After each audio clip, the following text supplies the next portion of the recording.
This is part of getting life to meet you on your terms. Stop with the doing your best. Just do what's required. Your best will get better and better and better. Well, hello again, prosperity seeker. Welcome to another episode of The Prosperity Approach. I'm your host, Allyson Chavez, and I am super excited that you have joined me today because you get to take a deep breath. That's right. Just go ahead, take a deep breath. Because today you get to stop doing your best. All right. So if we're going to stop doing our best, first, why? Why do we no longer have to do our best? Well, because many times your best isn't enough. Have you noticed that? I noticed that for me, that when I would try my best, and I had lots of victim-y prayers and conversations with Jeremy about trying my best, and it's not enough. It's not working. And I think that especially because we run these programs of not enough. I've never met a woman yet who doesn't run a not enough program. It's really interesting. Men don't generally run this program that they're not good enough to get the life that they want, or they don't deserve the life that they want, generally speaking. I've been studying a lot of Allyson Armstrong, and she is like the queen of relationships and men and women, and highly recommend her. And she talks about like men have this sense of self that women don't have. So she's like, it's not that we have a low self-esteem as women. She said, we have no self-esteem as women. And with men, their self-esteem and their sense of self comes like factory installed. And with women, it doesn't. And I was like, you know what, that actually makes a whole lot of sense, because I've never had a conversation with Jeremy where he's like, I'm just doing my best, and these kids just aren't doing what I want them to do, or I'm doing my best in our relationship and it's just not working, or like whatever it is. But I have said that to him on a number of occasions.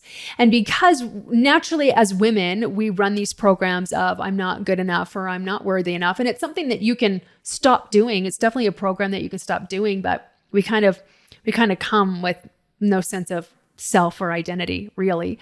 But because we run these programs, then we just think we just gotta do our best, because that's what we're told all growing up. Like if you do your best, then that's enough.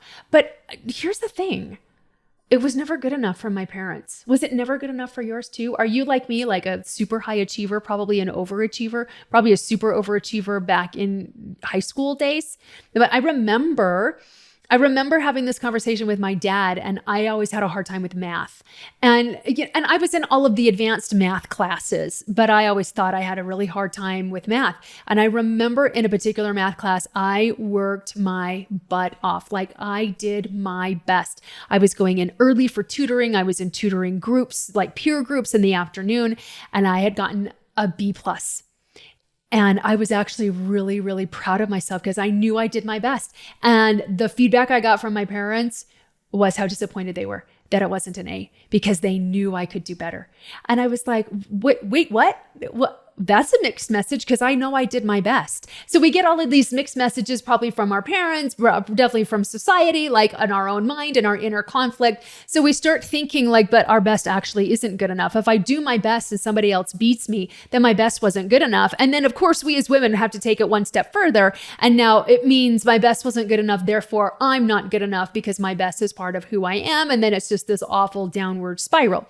That's why you got to stop doing your best. And what you need to do is what's required.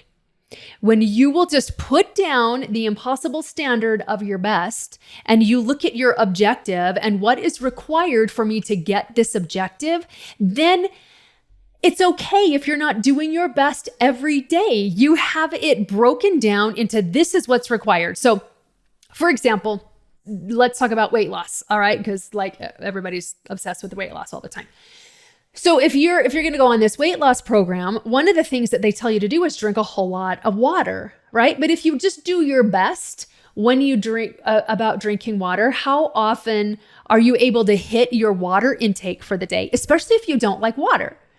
A lot of times you're not going to hit your goal of water intake if you're just doing your best. But if you're doing what's required, you can actually create a strategy so that you can be successful. So we'll take the water analogy again. If what's required is for you to drink 64 ounces of water every day. That's what's required. Then that is 1 8-ounce cup of water every hour for 8 hours. Or 1 every other hour for 16 hours, depending on like how long you're awake and when you start drinking water. So when you will just do what's required, then it's not about level of effort. It's not about how hard you tried. It's not about you doing your best. You realize, okay, well, I'm going to put some stop gaps here and some reminders in my phone to make sure that I've had my water. So I'm going to put some Post-it notes around. I'm going to set a 60-minute alarm and I'm going to have it on repeat. I'm going to have my water next to me all day, right at my fingertips, so I can remind myself to drink water. And I'll mark it off when I've done. I mean, you can gamify it in all sorts of different ways. But then, when you're at, hour 6 and you've had 4 glasses of water, then you're like, oh, do you know what? I'm still required to drink 4 more cups of water. So I better double my intake over the next 2 hours and have 2 cups every hour. Do you see how now your worth is not on the table? Your value is not on the table when you're doing your best. When you do what's required, it allows you to be very observational, almost clinical about it. Am I doing what's required? And this can apply to absolutely everything. This can apply to your weight loss journey or your health journey.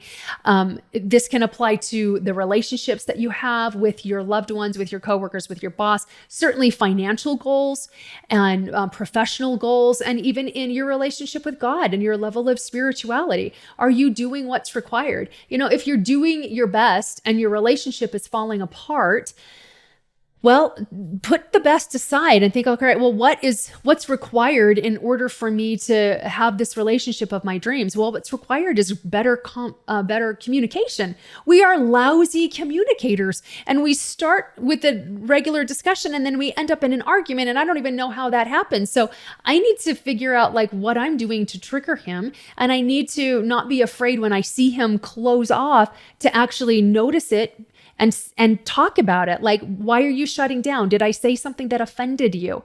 And be really open to whatever feedback is going to come. Because if I want to have this really deeply satisfying relationship with my spouse, then I have to do what's required for that. And that means be open to, what you just said really offended me.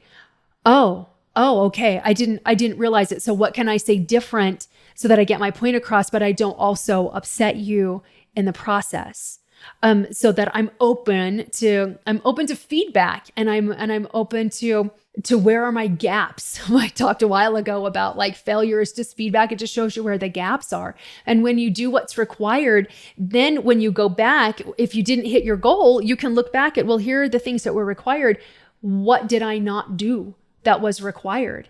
And if you're like, oh, well, I actually did all the things that were required for this, was there something that was required that I didn't know about? Oh yeah, it was step V. You missed that. You didn't know it. So now you know it. So now you can do it again and do everything that's required and get you to your goals. So this will open up your whole life for you if you will stop doing your best and start doing what's required. It will help you skill up so quickly. It will help you skill up in your inner game. It'll help you skill up in your thoughts, because instead of you just like berating yourself all the time and what am I doing wrong? And we women, we seem to have been born with these beat up sticks that are attached to our wrist, and we just like bang ourselves over the head and stab ourselves in the heart with them all the time. Men don't come with beat up sticks. I really like that. That doesn't mean they don't ever beat themselves up, but they're not prone to just like gouge their eyes out with the beat up stick at any given opportunity. So when you're doing just what's required, you set the beat up stick aside, and then you can be really clinical. Like I said, you can just be really clinical about it. You can just look at it from an observation point of view and like, all right, what do we get to do? And where do I get to skill up in my thoughts? Where do I get to skill up in my communication? Where do I get to skill up in my job skills, in my in marketing skills or marketable skills? I mean, you find the answers instead of like, why am I not good enough? Well, then you're going to get answers that will match that question as well. Well, because you have red hair. Well, because you're 5'7". Well, because you're fat. Well, because you're thin. Because you don't have any kids. Because you have too many kids. Because you're too old. Because you're too young. Like, you're going to get all of those awful answers when you're asking the question of, I did my best and why didn't it work? Well, because clearly you're not good enough. Like, that's the kind of low vibing answer you're going to get to that low vibing question. But when you look at what's required and what did I not do that was required, then you can just be like, all right, well, I'll just do that next time. So really, really powerful. You don't have to do your best all the time. But when you look at what's required, you do start wanting to do your best in that area of what's required. Let's see how fast I can skill up in this area. And now you're taking life by the horns. And this is part of getting life to meet you on your terms. Stop with the doing your best. Just do what's required. Your best will get better and better and better. So if you're noticing gaps and you find yourself with that beat up stick of not enoughness or frustration or irritation because you are doing your best and you don't know what your blind spots are, that's why they're called blind spots, then click on the link and schedule a free consult call with a member of Team Prosperity. We're here to help you see what those gaps are, to close those gaps and see if what we have to offer might help. So totally free for you. Complimentary consult call with Team Prosperity. Click on the link below. We're so happy to talk. We're so happy to see how we can help. If this is a good fit, then we'll send you a resource or point you in a direction that would be a better fit for you. Because what we're here to do is to make a difference and see how much of a difference we can make for you. So click on that link to schedule your call. And remember, prosperity becomes you.